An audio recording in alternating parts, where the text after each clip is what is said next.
signal now for when I'm needed. But when that light hits the sky, it's not just a call. It's a warning to them.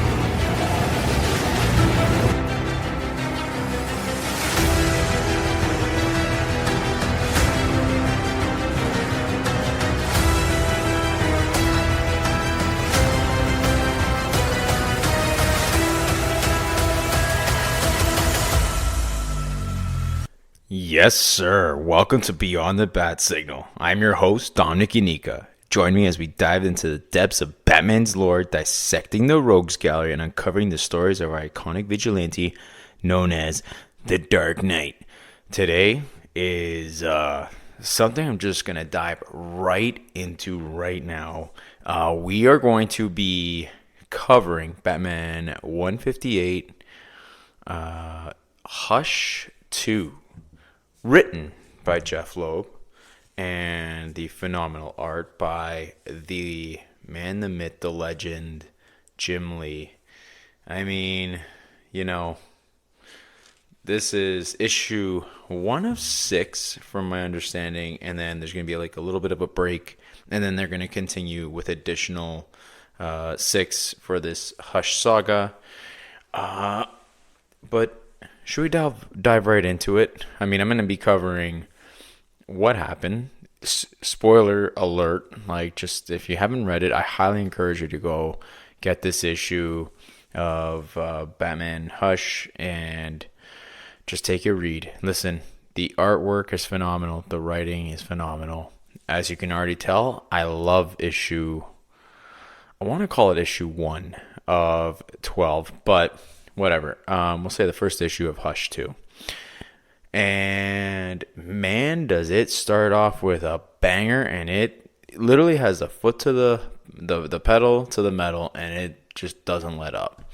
So let's start off with the cover, shall we? So I got cover, I want to say it's cover A. Has to be cover A. And let me tell you, this one was drawn by Jim Lee. They have quite a few covers. When I went to the comic store here, I live just outside of Toronto, so it's Mississauga, but if you're ever in the Toronto area, they have an unbelievable comic store, Gotham Central. Highly recommend that you go check them out. Anyway, they had a bunch of different covers, one by Loeb, one of my favorite artists, but man, Jim Lee does not disappoint.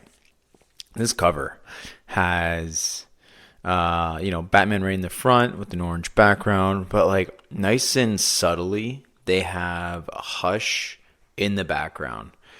And I just love how it's just so subtle that they put that in. And when you see it, and you can't unsee it. It's kind of like one of those, oh my God, like those images where it shows one thing, but then if you look deeper into it, then you can see another, so it can go both ways. Yeah. Anyway, so that's the cover I got. Kind of curious if you had any covers or any different covers that you may have purchased. I just got the one. But let me say that, the first page starts off so Batman-y. Jim Lee does not miss a beat when it comes to Batman. It looks so detailed, so good.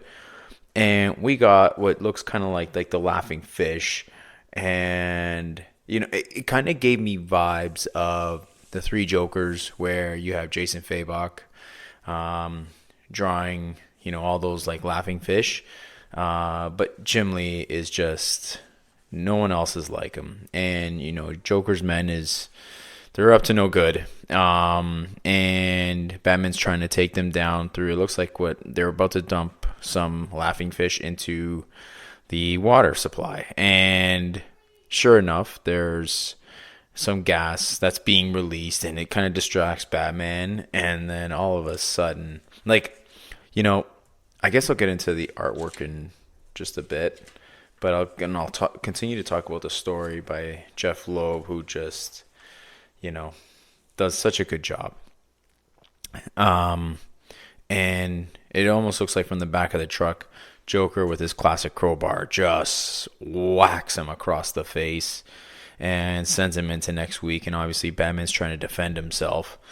And into the water he goes, where there's a bunch of poisonous prawns trying to attack Batman. And he's got like this electrical suit that has to kind of be activated and kills all the fish. But what a scene. And you have Batman just laying in the water, face down, with a helicopter over top of him.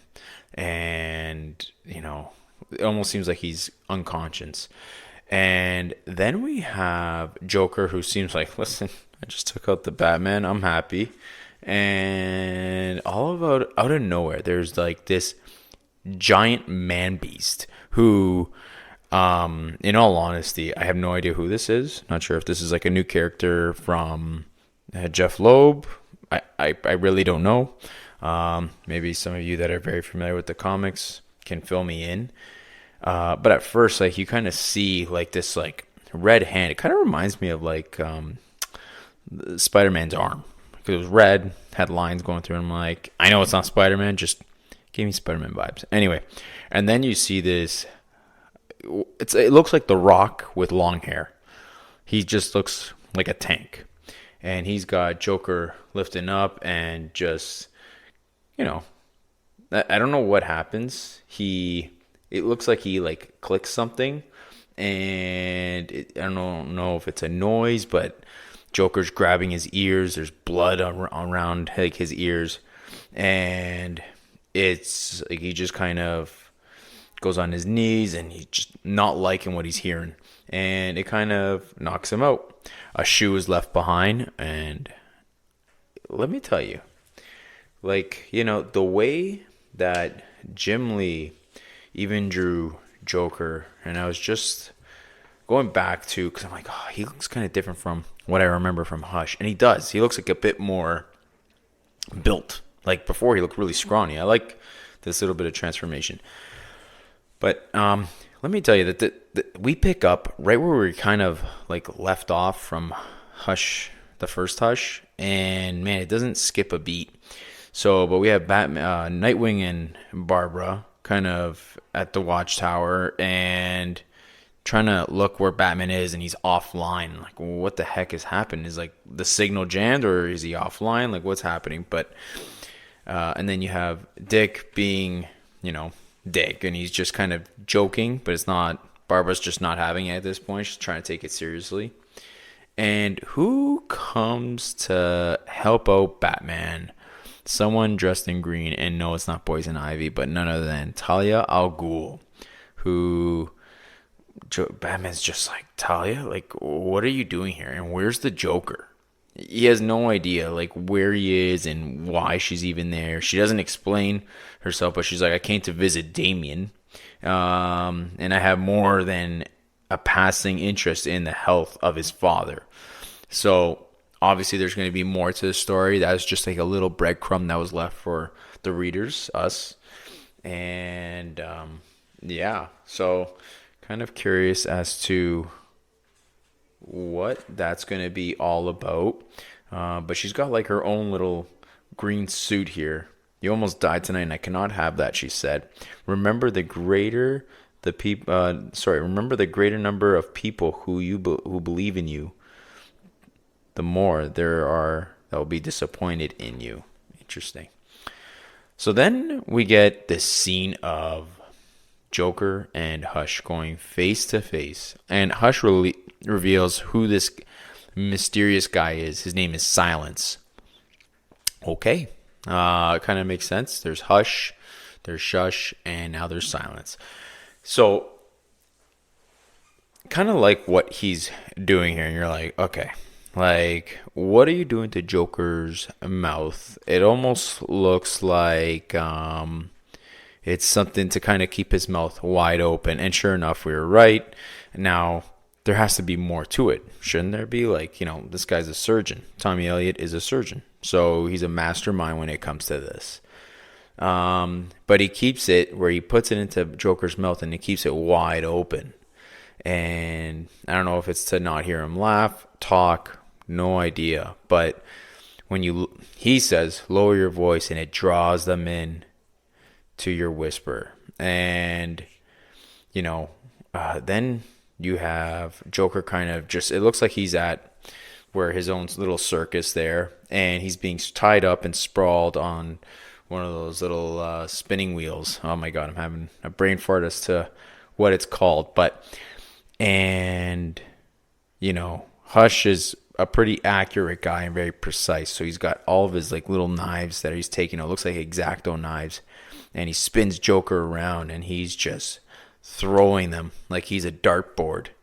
And it's revealed like, I hit each artery, so you will be bleeding to death. And you can kind of just feel the pain that's just piercing Joker. And you're like, well, where is this going? Like, I'm like, oh my God, I can't even put this down. Like I said, pedal to the metal, and I just couldn't keep my eyes off this. And he's just throwing these like it's a dartboard, and you're like, okay, Batman's gonna come, right? Like, but Hush kind of reveals like, listen, Joker's going to die, and if only you had family, who will mourn for you? But we all know, like, Batman would be the one. Like, it'd be the one where it's like, this is obviously going to be a setup. And it's just, when's Batman going to come? So then we see another image where, Batman's back at the Batcave. His suit is all damaged, so he has to switch suits. So now we get the yellow oval back.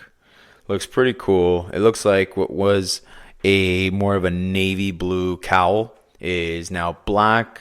I really dig it, and I just love the image that he has where it's just the cowl and like just the entire suit is just kind of on display, and it's all torn up and bloody and just looks so good. And then you have the Bat family tuning in being like, where the heck were you? We were just talking about you, and we thought your signal was jammed. But Batman's saying like, we've been compromised, so initiate lockdown. And sure enough, Batman has Joker's shoe on his desk, and he's like, okay, this is a signal for me. And someone tried to leave a message. And we get this incredible panel of the Batmobile. Just looks super badass. Like, I'm looking at it and admiring it. I'm like, my God. Like, Jim Lee, you really know how to draw a Batmobile here. And Batman knows right away, like, he's got to go to where Joker is. And it almost looks like, it's like where the circus is, the Ferris wheel. And it's the amusement park. So Batman visits, and sure enough, the shoe, he says, was left with intent. Right? And it's like, well, why? Right? It's to send a message, and Batman already knows something happened to Joker.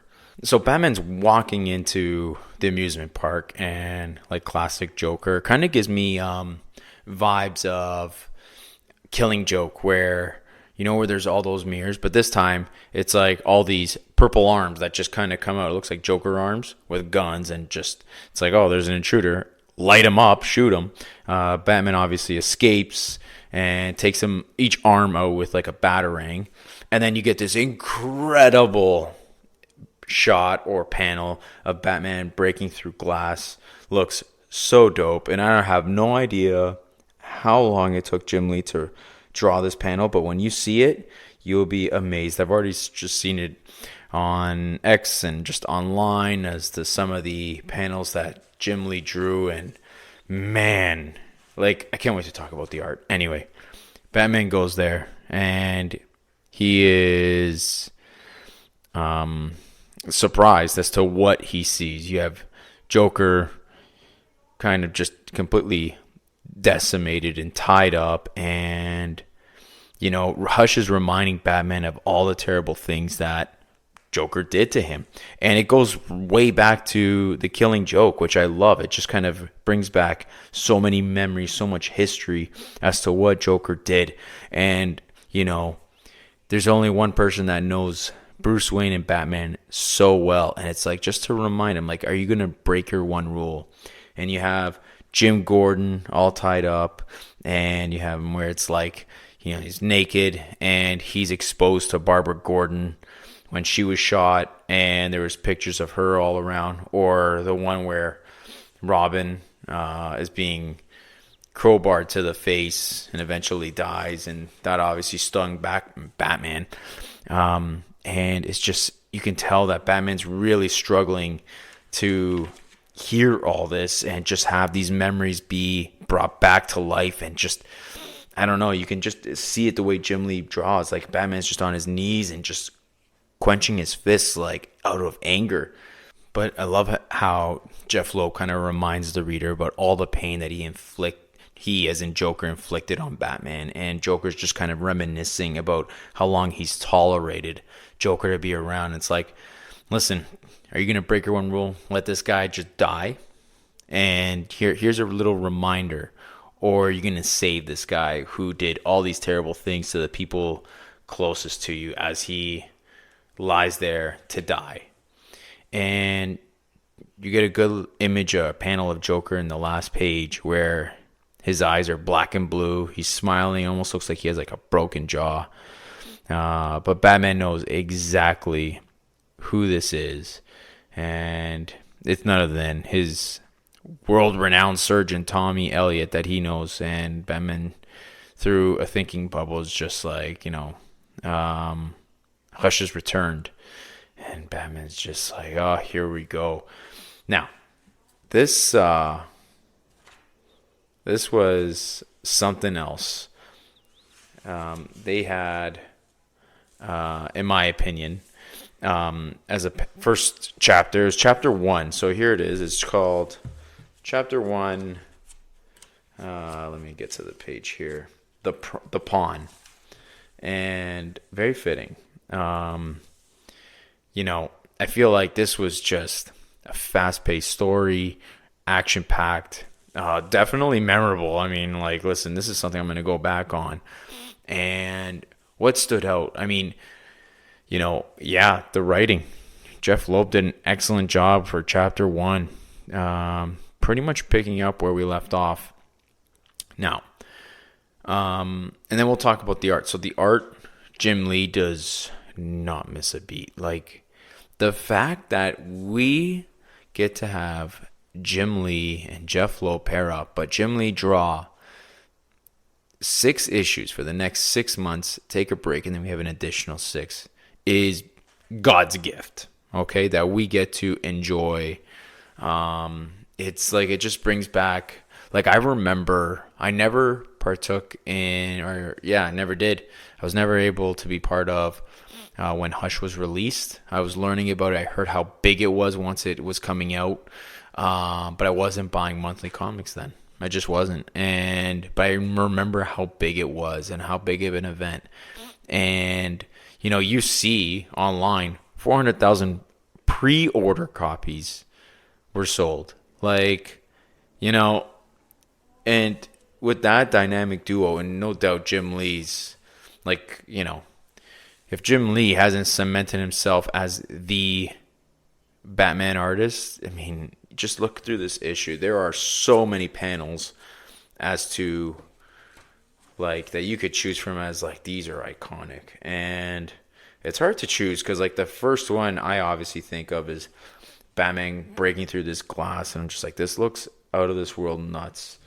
I know Jim Lee's known for drawing the treads on the shoes, and, like, I think that's pretty cool. But, like, even, like, just nailing Batman right off the bat in the first page, like, he just knocks it out of the park.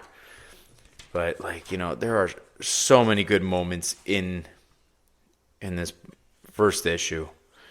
What do I give it? This is an A. Easy. This is a must pick up for any Batman fan. I love this issue. I can't wait for issue 2. I pray to God that there's no delays. I'm sure there won't be. But, and yeah, like, I'm curious what fans thought. From what I'm reading online, I read Ryan Lauer's review on Batman on Film, and I'm pretty sure he was a big fan of it.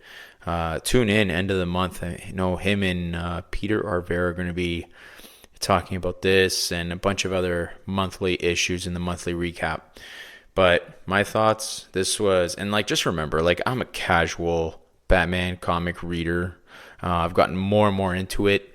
And this is something that just hooked me right off the bat. The art, the writing, and, you're just immediately just drawn in. And there's, you get Nightwing, you get Batgirl, you get Batman, and like how he draws Batman is so good. You get a different bat suit, and you get Joker and Hush. I mean, like, talk about, two of Batman's, one of the greatest adversaries. Like, is Hush an A-list villain right now? No. Could he be?